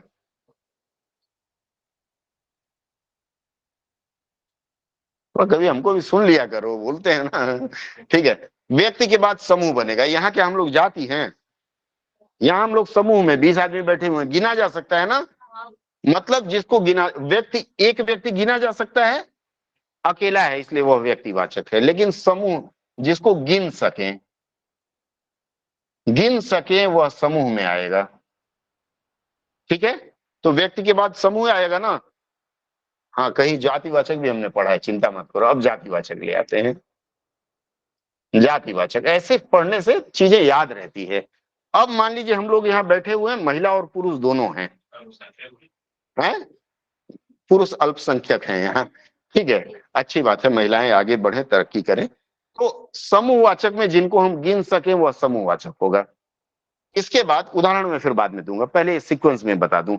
अब समूह से हम लोग बैठे हुए हैं, जातिवाचक, इसका मतलब हम लोग मनुष्य हैं। अगर मैं कहूं यहाँ लड़का और लड़की दोनों बैठे हुए हैं, मैं कहूं कि यहाँ मनुष्य बैठे हुए हैं, फिर मनुष्य में अलग अलग हटाऊं, मैं कहूं कि लड़कियां और लड़के बैठे हुए हैं, दोनों को गिन सकते हैं हम लोग। तो ये आपका आ गया जातिवाचक संज्ञा। जैसे एक उदाहरण मैं दूं, आप लोगों में से बहुत लोग मांसाहारी हैं, हम नहीं हैं। मछली की अगर मैं बात करूं, अगर मैं कहूं कि तालाब में मछलियां हैं, तो मछली कौन सी संज्ञा? जातिवाचक। यस, मछलियां ना, मछली दैट इज जाति हो गई। मछली आप किसका जात, उसका समूहवाचक, उसका जाति क्या है? तालाब की मछलियों को गिन पाएंगे? बस खत्म बात। जिसको गिन सके दैट इज समूहवाचक। मैंने कहा बाजार में मछलियां हैं, तो मान लीजिए मछली बाजार यहाँ लगता है कि जाइएगा तो लाइन से हजारों मछलियां बिक रही हैं। लेकिन जैसे मान लीजिए अब मछलियों की वैरायटी मैं करता हूँ। मछली यहाँ बंगाल में एक मिलती है, तेलापिया बोलते हैं। तेलापिया बहुत मारती है, उसका कांटा इतना विषैला होता है ना, मार दे तो आदमी 3 दिन बेहोश रहता है। ये तालाब में पाई जाती है, ठीक है। तेलापिया, उसके बाद कतला, ये बंगाल में जो लोग रहते हैं वही पाएंगे। उसके बाद मांगूर, मांगूर तो शायद हमारे उत्तर प्रदेश में मिलता है। मांगूर सबसे ज्यादा बंगाल की फेमस जो है, वो बंगाली लोग खाते हैं, क्या बोलते हैं उसको? इलिसा, इलिश माछ, हिलसा इसको हिंदी में बोलते हैं, ठीक है। अब अगर मैं बात करूं कि बाजार में, ये फिर हम लोग विशेषण पे चर्चा करेंगे तो विस्तार से करेंगे। बाजार में मछली मिल रही है, मछली बाजार में आप चले जाइए, वहां मछली जो है ये जातिवाचक संज्ञा है। लेकिन जब इल्सा, तेलापिया, कतला और मांगूर इसकी बात होगी तो यह समूह हो जाएगा। आ रहा है समझ में? बुझाया? नहीं बुझाया? किसको नहीं बुझाया? नहीं बुझाया? बुझा गया, ठीक है। आगे बढ़ते हैं। ये बुझना मतलब हमारी सीखने की चाहत बुझ रही है, सीख जा रहे हैं, ठीक है। मछली में अलग अलग। अब मान लीजिए यहाँ लड़कियां ही बैठी हुई हैं। अगर मैं सिर्फ लड़कियां, मैं प्रश्न दूंगा आपको तब क्लियर हो जाएगा। अगर मान लीजिए मैं लड़कियां बोलूं तो लड़कियां यहाँ जातिवाचक में आ जाएंगी। अगर लड़कियों में मैं बोलूं जिन्होंने पीला वस्त्र पहन रखा है, ये कहां से आ गया? हाँ, मक्खी, एक मक्खी, ठीक है। चलिए मान लीजिए मैं यहाँ अब ये करूं कि यहाँ इतनी लड़कियां बैठी हुई हैं, इसमें से पीले कपड़े वाली लड़कियां अलग बैठ जाएं। बैठने के लिए नहीं कर रहा हूँ, प्रश्न कर रहा हूँ बच्चा, ठीक है। तो मान लीजिए पीले कपड़े वाले 4, 5, 6 जो होंगे वो अलग हो गए, वो किस में जाएंगे? समूह में जाएंगे। फिर मैं अगला प्रश्न करूंगा, अच्छा ठीक है, इसमें जो ग्रीन पहन के बैठे हैं वो अलग हो जाए, वो एकदम ग्रुप में आ जाएंगे ना, आएंगे ना, तो वो समूहवाचक हो जाएगा। व्यक्तिवाचक, समूहवाचक और जातिवाचक। इसके बाद व्यक्ति, समूह और जाति ये सब मिलके सब बहुत खाते हैं भाव।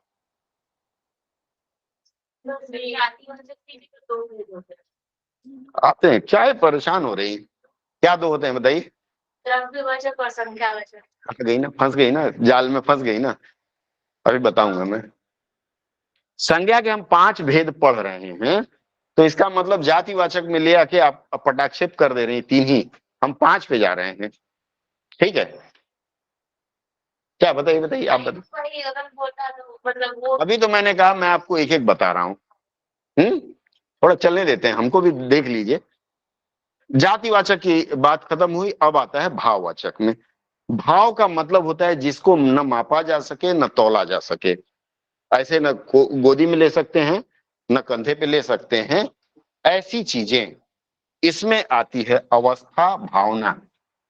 इसमें आएगी अवस्था और भावना, लिख लीजिए। भाव है इसलिए भावना, अवस्था और भावना, ये 2 चीजें आती हैं, ठीक है। बुढ़ापा, बचपन, जवानी, लड़कपन, ये अवस्था हो गया। और भाव में क्रोध, गुस्सा, प्रेम, वासना, ये जो शब्द हैं ये आपके भाववाचक संज्ञा में आ गए। ध्यान रखना, अवस्था और भावना ये कीवर्ड है, भावन कर दिया हूं। अवस्था और भावना ये कीवर्ड अगर याद रह गया तो ये हो गया व्यक्तिवाचक, समूहवाचक, जातिवाचक, भाववाचक। और इसके बाद एक आ गया द्रव्यवाचक।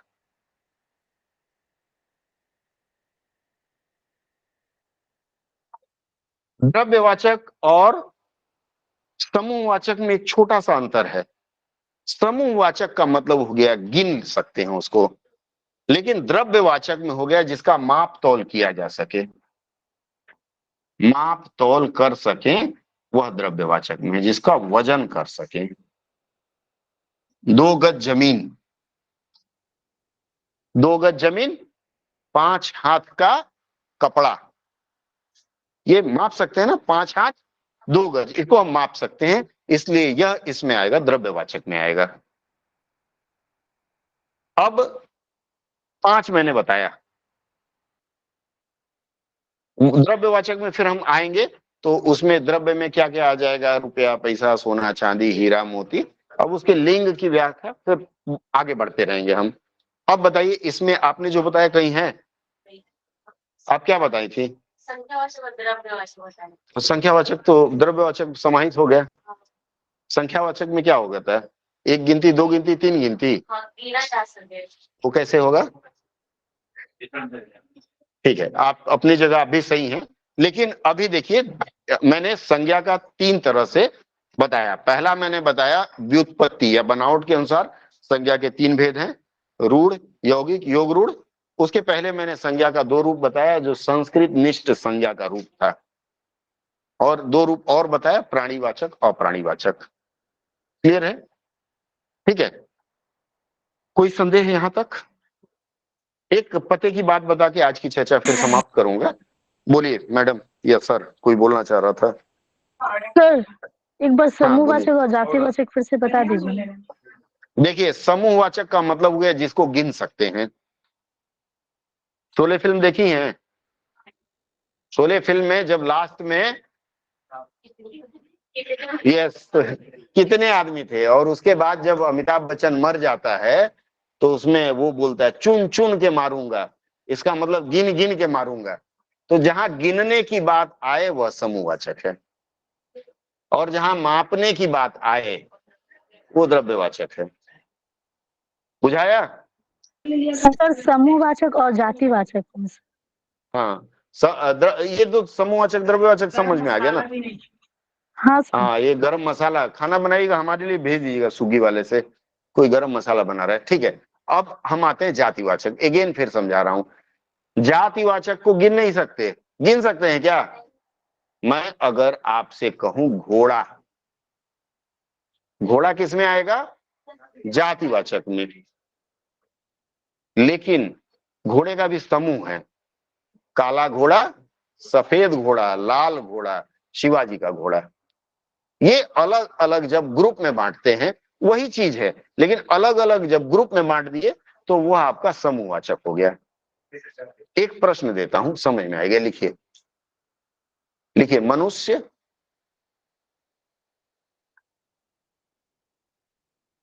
मनुष्य, लड़का लड़की, मनुष्य, लड़का लड़की और बालक।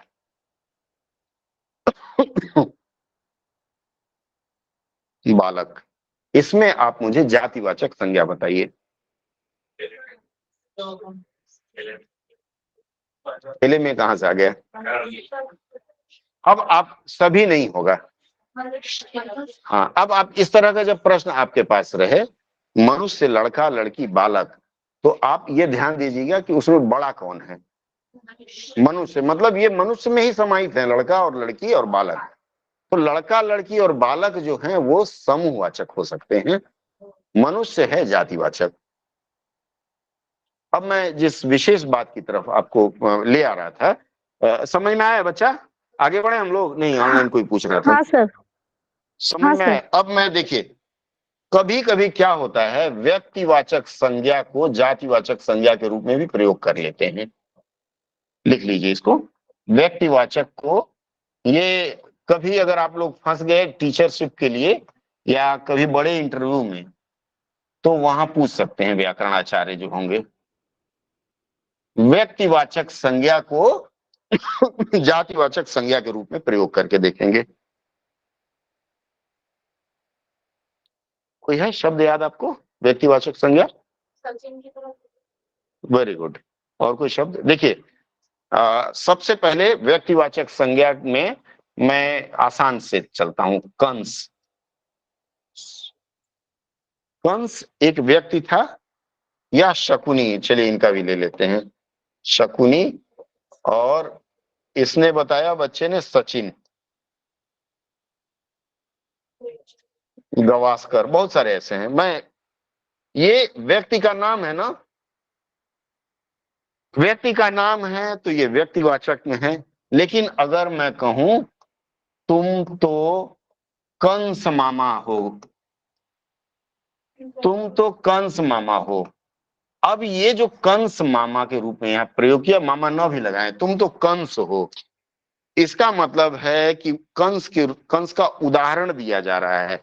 उपमा और उपमेय, हम अलंकार में इसको पढ़ेंगे विस्तार से। ठीक है, जब किसी व्यक्ति को किसी दूसरे व्यक्ति की उपमा दी जाती है, अलंकार में पढ़ेंगे, कॉपी नहीं खोलना, अलंकार में पढ़ेंगे हम इसको।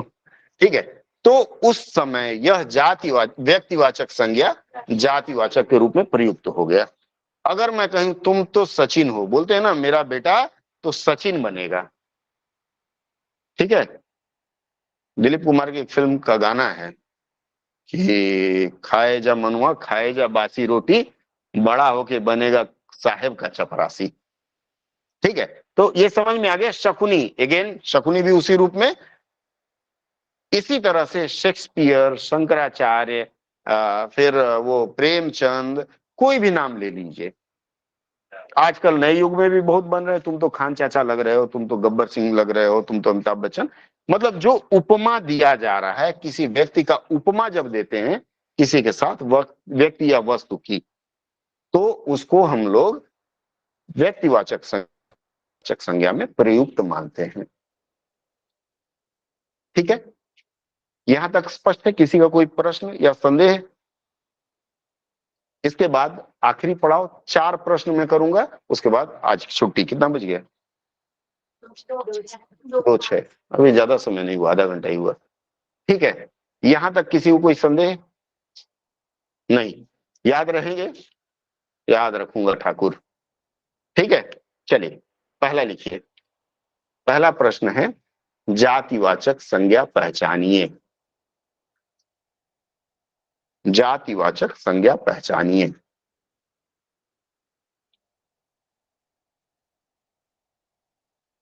हाँ, पहला लिखिए भीड़।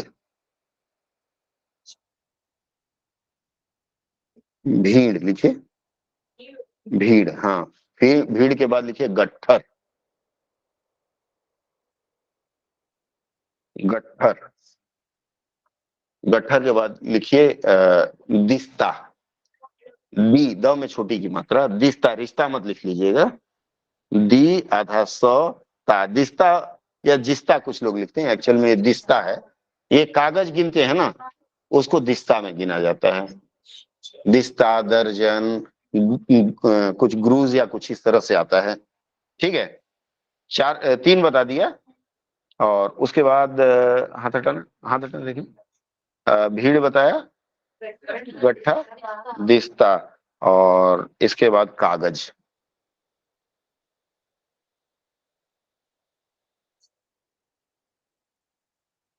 चलिए बताइए इसमें से जातिवाचक संज्ञा। ऑनलाइन वालों से लें, ऑनलाइन वाले बच्चों बोलो। कागज। सर कागज क्यों लग रहा है। कागज लग रहा है? नहीं, कंफर्म बोलिए, ऐसे लगने से हो जाएगा। तुम्हारा नाम क्या है? ज्योति। हाँ, दिस्ता द्रव्यवाचक ना, दिस्ता सर द्रव्य दिस्ता का वाचक क्या होगा। मापना है। सब अलग अलग बता रहे हैं।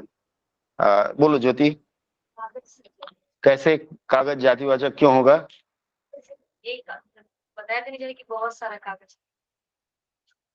चलो मैं बताता हूँ। कागज की अगर हम बात करें तो कागज को गिन सकते हैं क्या? कागज जब हम बोले अखबारी कागज, किताब का कागज, नोट का कागज, तब वो समूह में आ गया। अच्छा, भीड़ को गिन सकते हैं क्या? है ना, गिन सकते हैं। 50 लोग आए, भीड़। 4 से अधिक भीड़, इसीलिए धारा 144 लागू किया जाता है। 4 आदमी एक साथ नहीं निकलेंगे। 3 है तो भीड़ नहीं है, 4 हो गए तो भीड़ हो जाएगा। ठीक है, तो भीड़ में गिन सकते हैं। आप मान लीजिए 150 आदमी ले आइए, द्रोण लगा दें, हम गिन सकते हैं। ठीक है, एक कैलकुलेशन होता है स्क्वायर फीट के हिसाब से, 1 स्क्वायर फीट में 2 आदमी खड़ा हो सकते हैं।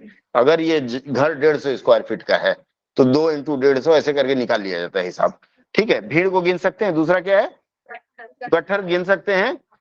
और दिस्ता, दिस्ता मतलब 12 का 21 का कुछ होता है, 1 दिस्ता 2 दिस्ता। किताब, हाँ, पन्नों का गिन गिन के दिस्ता बनाते हैं ना, लेकिन कागज नहीं गिनते हैं। चलिए एक और लिखिए, समूहवाचक संज्ञा पहचाने। सर तो दिस्ता समूहवाचक, क्या है? अरे बच्चा, दिस्ता मतलब माप तौल की इकाई है। तो वही मतलब सर द्रव्यवाचक ही हुआ वैसे ना अगर सर। दिस्ता देखा जाए तो दिस्ता विशेषण में जाता है। याद है माधुरी चाची, उन्होंने गाया था 1 2 3 4, और उसके बाद, हाँ, हमारे लिए तो, आपके लिए तो चाची ही लगेंगे, दादी कह सकती हैं। ठीक है, अब अनिल कपूर भैया थे, 1 2 का 4, उन्होंने भी गिनती दिखाया था, हैं? हाँ, ठीक है, तो चलिए उसमें मत उलझिए, ये रील होता है 1 सेकंड का। ये जो दिस्ता शब्द है, गिनने की इकाई है। 1 2 3 4, ये भी गणनावाचक विशेषण में आता है। तो जो विशेषण है वह संज्ञा कैसे होगा भाऊ या बहन भैया? नहीं होगा ना। ठीक है, चलो मैं क्या बोल रहा था अभी? समूहवाचक। लिखिए घड़ियाल, घड़ियाल, सर फिर से लंगूर। बोलिए, सुनाई नहीं दिया। मैंने कहा घड़ियाल, घड़ियाल, लंगूर, घड़ियाल, लंगूर, मछली और गोल्डन फिश। घड़ियाल, लंगूर, मछली और गोल्डन फिश। Golden fish. घड़ियाल, मछली, लंगूर और गोल्डन फिश। बोलो, ऑनलाइन वाले बच्चे पिछड़ गए हैं। सर घड़ियाल जातिवाचक है, वेरी समूहवाचक। गुड। घड़ियाल समूहवाचक है। कैसे जी बच्चा? जी सर। अरे दादा, मैंने सर समूहवाचक पूछा। सुन बच्चा लोग, बच्ची लोग, घड़ियाल क्या होता है? क्रोकोडाइल बोलते हैं ना उसको, अंग्रेजी में क्या बोलते हैं? क्रोकोडाइल। वह एक तरह का वन्य प्राणी है। देखिए, मैंने यहाँ तो वन्य प्राणी नहीं कहा ना,